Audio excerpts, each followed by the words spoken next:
friends, Knife Detector here, and check out this gorgeous 4-inch long Boker.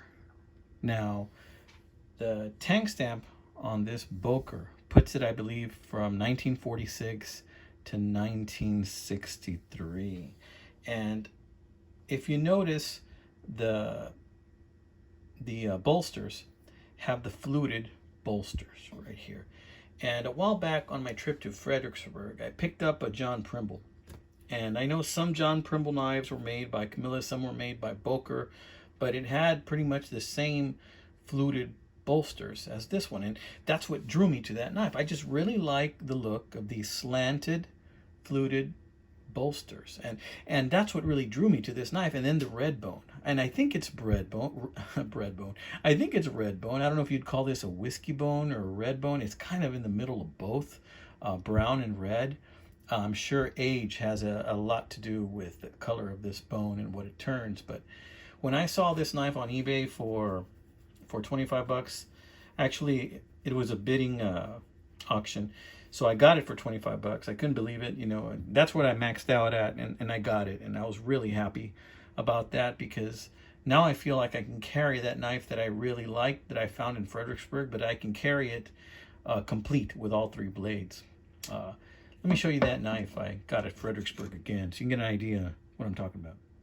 So this is that John Primble. Let's take a look at him up close. It's got those slanted bolsters just like this one does. It's very similar, and that's what makes me think maybe John Primble Hardware commissioned Boker to make this knife. I'm not 100% sure, but there are some similarities there for certain. So it's not exact, but they're very, very close. So I don't know. I do see some similarities also in the thickness of these knives, just the way they're put together.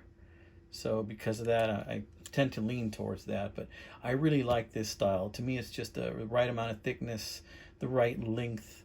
It's just beautiful. So we're going to set this one down here for a bit. Let's look at this one. Beautiful red bone on this one, brass liners. There you see the Boker tank stamp. I think that's 46 to 63. This is a Boker 9885, and there you see the tree right there. And you heard it had a snap. That cheap foot has snap, and it has had quite a bit of use, as you can see. See that? How about this bad boy? Now, this bad boy had a little chip here, so I had to do a little bit of smoothing out on that. I like the long nail pull right there. Snaps open. Has a slight amount of play, but it's barely discernible. How about closed? Let's check it out closed. Nice. Did you hear that? I mean, to me, that's just what a knife should sound like. Just perfect. Okay. How about the little one? How about the sheep's foot? It has also been sharpened and had quite a bit of use, but this is very, very sharp. Let's see. Nice, guys. Now, I have to tell you, it didn't sound this way when I first bought it. It actually had quite a bit of a darker patina on the blades, but I cleaned it up a little bit. You know, one of the things I love about knives in this condition is that they're not perfect to the point where you don't want to use them to mess them up because you're afraid to drop them, or you're afraid to put more nicks on the blade, or they're just not going to be pristine anymore. When you get a knife in this condition, you can use it. You can use it and add more character to the knife. You don't have to worry about hurting a brand new knife or anything like that. And it's to the point where it already has some use on it. So, you know what? Why not use it a little bit more, right? I love knives in this condition. To me, knives in this condition is just a green light saying, go ahead and use me, my friend, because that's what I am. I am a user. I'm a tool for you to use. So when I get them in this condition, it's just perfect. It's already broken in. The edges are smoothed out. It's got some pocket wear. I mean, I just love getting knives in this condition. Don't get me wrong. I like new knives too when I can afford them. But I love getting knives in this condition right here. So let's close them up again. Look at that. Look at that. Bam. Real pretty. So yeah, this is carbon steel. And for a knife that's already what? Going on, let's see. Let's say this is from 1950.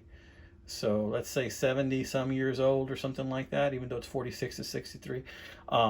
This knife is fantastic. I hope I look this good when I'm that old, guys. So yeah, as I mentioned before, just an FYI, I'm going to be making videos just on Fridays and Mondays for a bit. I'm going to be real busy at work. Lately, I got another job, and so I'm going to be real busy there. You know how it is. You know, got to grind it. Got to grind it.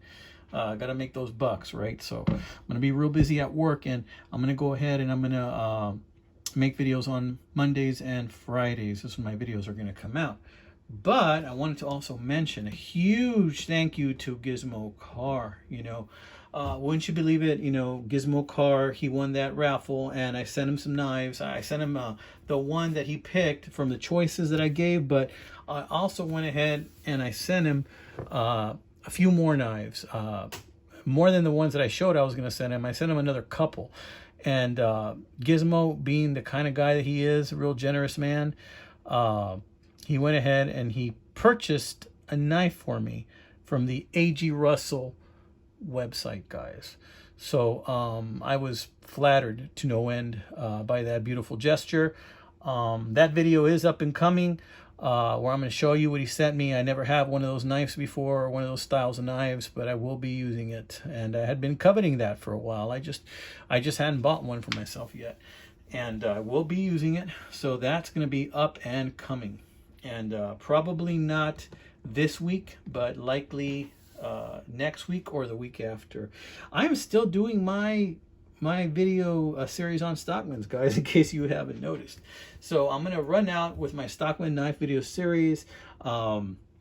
Also, you know, I have another video coming up of me using that Victorinox that I've got at the flea market at Bussey's to actually do a little bit of work on a desk that I was fixing up in my office. So I didn't have any tools. I didn't have my drill, but guess what? I had my Victorinox, and my Victorinox had an awl. So that's all I needed. That and the saw. So in any case, I want to show you guys, you know, I do have some more videos coming up. And the next video you're going to see, it's going to be on Friday. It's going to be on this guy right here. Look at that. That is a cheap frost knife. I think I got this for $7 on eBay. But look at that. Little preview. It's a Stockman also. It's part of my Stockman series. But we'll talk a little bit more about that on Friday. We're going to go ahead and wrap this one up, guys. I just wanted you to know that these beauties are out there. You know, you can get one of these, and look at the amount here. Somebody really took care of this knife. This knife was in somebody's pocket, and this was somebody's user, and they love this knife. You can tell. And you never know, guys. This knife might outlast me, you know. It was made really, really well. You know, sometimes I just think, you know, they don't make things like they used to anymore, you know. Of course, there are all kinds of wonderful companies coming out right now making pocket knives. You know, back then, you can probably count them in both hands, all the pocket knife makers that were out there. But now, there's so many out there. And guess what? Some of them are high quality knives. There are some fantastic things being done with pocket knives, but for me, traditionals are where it's at. You know, I like the slip joints myself, guys. All right, amigos, it's another episode of Knife Detector. I hope you like this sweet looking Boker. I don't know if to call that a whiskey bone or if to call that a red bone, but it's my bone because I'm gonna enjoy carrying this one. All right, amigos, you take care. God bless you.